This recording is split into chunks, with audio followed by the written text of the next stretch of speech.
আসসালামু আলাইকুম। আপনারা দেখতে পাচ্ছেন আমাদের ছাগলের খামার। আমাদের ছাগলের খামারের বয়স বর্তমান 6 মাস চলতেছে।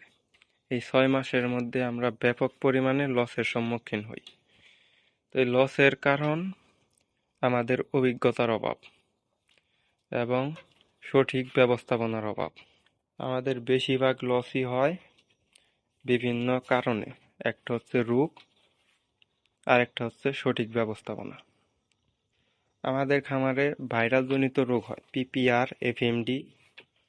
এই রোগে আমাদের অনেক লস হয়। 5টি বড় ছাগল মারা যায়, 2টি বাচ্চা মারা যায় এবং অনেক ছাগল গর্ভপাত করে। শুধু ভাইরাসের কারণেই না, আরো অন্যান্য কারণেও ছাগল গর্ভপাত করে।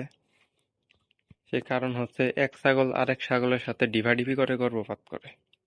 এই কারণে আমরা সকল ছাগল বেঁধে রাখি, যাতে এক ছাগল আরেক ছাগলের সাথে ডিভাডিভি না করতে পারে। এবং পাঠাকে আমরা অনেক আলাদা করে রাখি এবং আমরা এর পরবর্তীতে পাঠাকে সম্পূর্ণ বাইরে এক জায়গায় শিফট করব। আসলে গর্ভবতী ছাগলের সাথে পাঠা পালা কোনো মতেই ঠিক না, কিন্তু আমাদের জায়গার অভাবে আমরা এখানে রাখি কোনো মতে। খুব শীঘ্রই আমরা